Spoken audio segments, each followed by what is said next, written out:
India کے prime minister کی طرف سے پاکستان کے اوپر ایک سٹیٹمنٹ آئی ہے. وہ پہنچے ہیں جاپان G7 سمٹ میں شرکت کرنے کے لیے. انوائٹ کیا گیا اور وہاں پر ان کو ریڈ کارپیٹ ویلکم دیا گیا, ریسپشن دیا گیا, ویلکم کیا گیا اور بڑی اس کی دھوم مچی. امریکن پریزیڈنٹ جو بائیڈن جو ہیں خود چل کر آ رہے ہیں انڈین پرائم منسٹر کے پاس اور جادو کی جپی دے رہے ہیں مودی جی کو.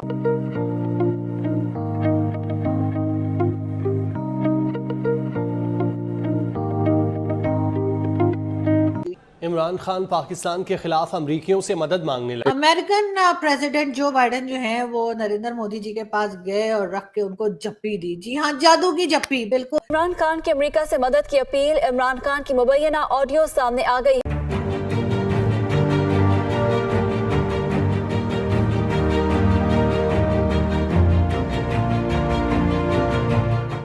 دوستو, نک نیوز برنر میں آپ سبھی لوگوں کا سواگت ہے. دوستو, سوشل میڈیا پر آج کل پی ایم مودی اور امریکہ کے راشٹرپتی جو بائیڈن کی ملاقات کا ویڈیو بہت ہی وائرل ہو رہا ہے. پی ایم مودی شنیوار کو G7 کی میٹنگ کے لیے جاپان کے ہیروشیما میں پہنچے. جو بائیڈن نے جیسے ہی انہیں دیکھا وہاں پہنچے اور انہوں نے پی ایم مودی کو اپنے گلے سے لگا لیا. اب چلتے ہیں آگے کی ویڈیو کی طرف. Thank you. بات ہم کریں گے نریندر مودی جی کی, جو کہ آج کل جاپان میں ہے اور وہاں پر G7 سمٹ میں گئے ہیں ظاہر ہے, لیکن یہ کر کیا رہے. جی, امریکن پریزیڈنٹ جو بائیڈن جو ہیں وہ نریندر مودی جی کے پاس گئے اور رکھ کے ان کو جپی دی. جی ہاں, جادو کی جپی. بالکل منا بھائی MBBS. ہاں جی, تو جادو کی جپی تو دے دی مودی جی کو اور مودی جی نے جو بائیڈن کو. لیکن پوچھنا یہ تھا کہ جب خان صاحب تھے تو یہ چاچا جی فون ہی نہیں اٹھاتے تھے جو بائیڈن. مطلب عجیب انہوں نے تماشا لگا کے رکھا تھا. خان صاحب بار بار کہتے تھے جی میرا فون اٹھا لو, لوگوں سے کہلواتے تھے میرا فون اٹھا لو, وہاں کے سینیٹرز کو کہتے تھے فون اٹھا لو, پاکستانی کمیونٹی سے کہتے تھے کہ جو بائیڈن سے کہ فون اٹھا لیں. لیکن مجال ہے جو انہوں نے فون اٹھایا اور اب یہاں پر خود چل کر آ رہے ہیں انڈین پرائم منسٹر کے پاس اور جادو کی جپی دے رہے ہیں مودی جی کو. مجھے تو یہ سمجھ نہیں آ رہا کہ آخر یہ ہو کیا رہا ہے, یہ چل کیا رہا ہے سب کچھ. لیکن خیر, مودی جی جو ہیں جی وہ بالکل جاپان میں ہیں اور جاتے کے ساتھ ہی انہیں سب سے پہلے پاکستان کو یاد کیا اور انہوں نے کہا جی پاکستان سے تبھی بات ہو سکتی ہے جب ٹیررزم پہ کنٹرول کیا جائے. ٹیرر اینڈ ٹاک کی ناٹ گو ٹوگیدر. یہ والا سینٹنس مجھے بڑا پسند آتا ہے. لیکن بات ساری یہ ہے کہ جی ٹیرر پہ تو ٹاک ہو سکتی ہے نا, آپ مطلب ٹیرر اینڈ ٹاک کی not go together, I can understand. لیکن آپ مجھے یہ بتا دیجئے کہ آپ بیٹھ کے اس پہ بات تو کر سکتے ہیں نا. آپ مطلب پلان کرتے ہیں کیسے روکا جائے یہ جو یہاں پہ بہت سارے وہ ہے نا نان اسٹیٹ ایکٹرز جو ہم بولتے ہیں, تو اس کے اوپر بات ہو سکتی ہے, اس کو کیسے کنٹرول کیا جائے بات ہو سکتی ہے, اور کئی اور دوسری چیزیں. اور دوسرا یہ کہ ہماری ایجنسیز جو ہیں وہ کوشش کر رہی ہیں, اب شروع تو کیا ہے انہوں نے. آپ KPK میں دیکھ لیجئے, آپ TTP کو کنٹرول کرنے کے لیے, اور وہاں پہ کئی آپریشنز چل رہے ہیں, تو وہ بھی نیوز آ رہی ہے. اور میرا خیال ہے کہ بھارت بھی اس نیوز کے اوپر یقیناً نظر بنا کے رکھا ہوگا. انڈیا کے پرائم منسٹر کی طرف سے پاکستان کے اوپر ایک سٹیٹمنٹ آئی ہے.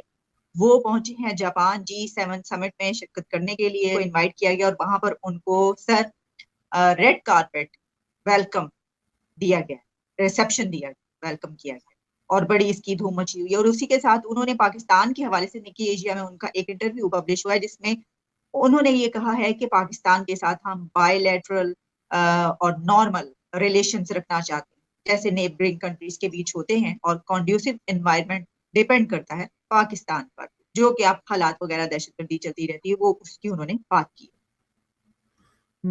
تھینک یو جی. یہ جو مودی صاحب کا ٹرپ ہے اور ان کی جو سٹیٹمنٹ ہے, اس حوالے سے بڑی ڈسکشن ہو رہی ہے انٹرنیشنل میڈیا میں اور انٹرنیشنل سرکلز میں جو انڈیا پاکستان ریلیشن میں انٹرسٹڈ ہیں. تو پہلی بات یہ ہے کہ جو ان کو ریڈ کارپیٹ پروٹوکول یا جو احترام دیا گیا ہے, وہ ظاہر ہے آپ جب ایک ملک جو ہے وہ اتنے عرصے بعد ایک اتنے بڑے کلب میں شامل ہو رہا ہے جو کہ بنیادی طور پہ دنیا کے معاملات کو ایک طریقے سے کنٹرول کرنے والا کلب ہے, تو اس کی اہمیت کا ویسے بھی جو ہے ایک آپ کسی قسم کا پروٹوکول دیں یا نہ دیں, وہ ظاہر ہے کہیں گنا کہیں درجے بڑھ جاتی ہے اہمیت.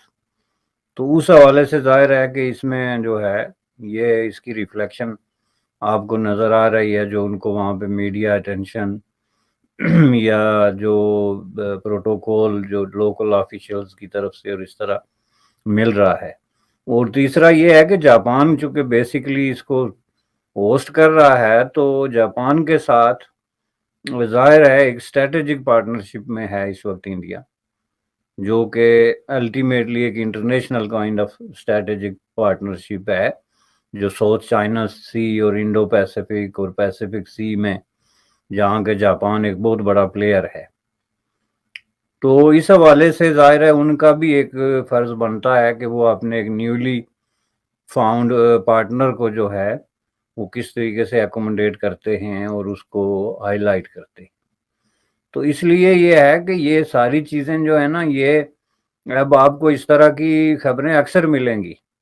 یہ میں کافی عرصے سے ذکر کر رہا ہوں گزشتہ 4-5 سالوں سے، کہ جو کوئی خبر نہیں رہے گی کہ جی فلاں فورم پہ انڈیا کو یہ پروٹوکول مل گیا، فلاں فورم کا اجلاس انڈیا میں ہو گیا، یا کسی انٹرنیشنل جو اکنامک فورم پہ یا پولیٹیکل فورم پہ جو ہے ان کی جو اہمیت ہے، کیونکہ وہ میں نے پہلے عرض کی تھی کہ انڈیا جو ہے نا، ایک سیلنگ جو ہوتی ہے کسی بھی ملک یا پرسن فار دیٹ پرپز کے آگے، اس کو وہ توڑ چکا ہے، اور وہ اب اس انٹرنیشنل امپارٹنٹ جو کلب ہے اس کا ممبر ہے۔ اب اس کی مختلف جو ہے نا جہتیں ہیں، کہیں یہ G7-8 ہے، کہیں G20 ہے، کہیں جو ہے وہ ایشیا پیسیفک، کہیں جو